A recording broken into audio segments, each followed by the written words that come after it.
Hi everyone, today I want to show you child's pose. Child's pose is often considered a beginning pose, but there are still a lot of things that we can modify because especially for beginners there are a lot of things that are not so easy actually. So I want to show you some modifications and my favorite modifications for child's pose. So let's get started. We start in a tabletop position. And I will first show you extended child's pose, which is my favorite modification. And for extended child's pose, bring your knees to the outer edges of your mat. Your toes, your big toes can touch. Then with your inhale, reach your crown forward. And with your exhale, sit back down on your heels and let your sitting bones sink towards your heels. If this is not possible for you, I will show you a modification in a second. But if you are here or here, wherever you are, start to walk your hands forward and let your chest melt down towards the mat. Rest your forehead down. Take a deep breath in and out and let your sitting bones sink more towards your heels. You can stay here for a couple of breaths. Relax your belly here. No one can see your belly in this pose, which is really nice. So you can really let it go. You can walk your hands a little bit more forward, but keep the shoulders away from the ears so that your neck is long. Deep breaths. And with each breath, let your tailbone sink down a little more. If you feel good here, you can include a few modifications to make this pose a little bit more interesting and more fun. I will show you three things that I like to do. One is to walk the hands over to the left or right side and then release your head down. You will feel a really nice stretch on the side of your torso. You can do it on the left side and on the right side. When you are in the center position, I also like to swing my hips from left to right and also move my forehead left to right to massage the third eye chakra. Another thing you can do is to take one hand, so your right hand, bring it under your torso, palms facing up, over and over, and then rest your shoulder down and then rest your whole body down to the floor to include this nice shoulder stretch. A few breaths here. Always also do the other side.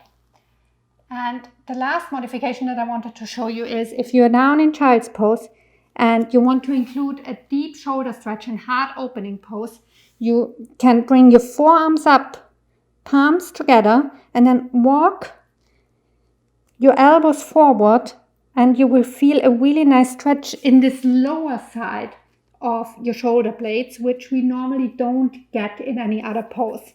So it's really nice opening pose and really comfortable for me.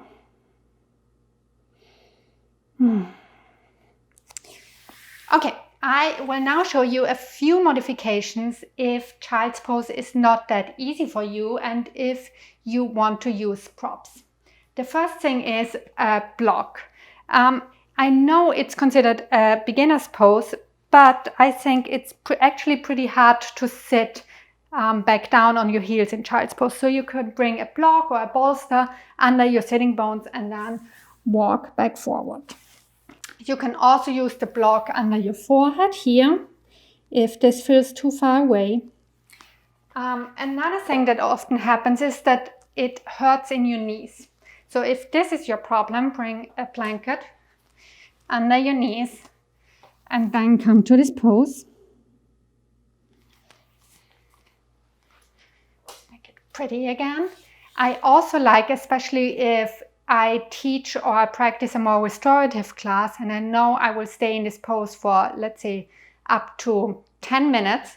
I like to bring like this blanket under me and prep it up with a little block and a bolster here.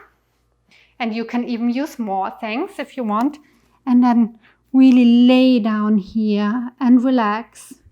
It feels really cozy, and it's a really nice and gentle opening of the hips.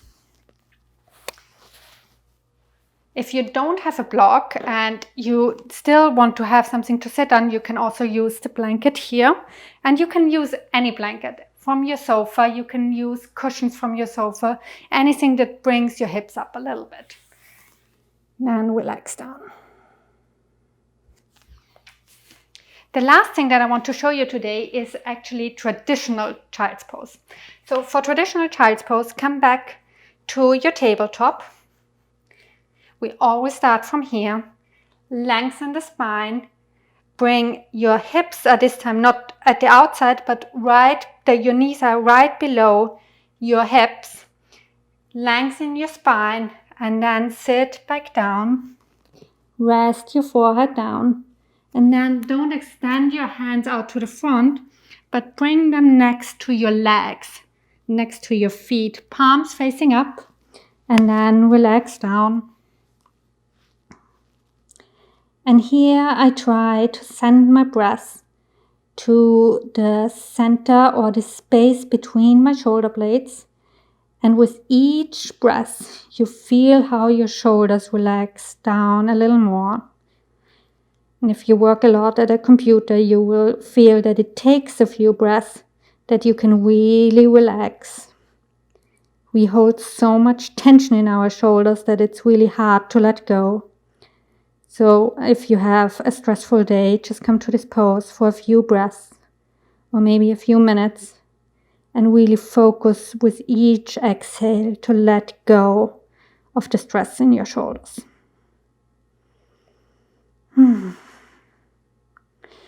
And of course, you can use any other props that I showed you in this traditional variation.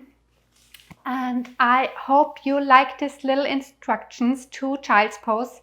It seems like an easy pose and for beginners. And I always recommend that you come to child's pose whenever you need a break during any flow in a yoga class. It's a really great resting pose.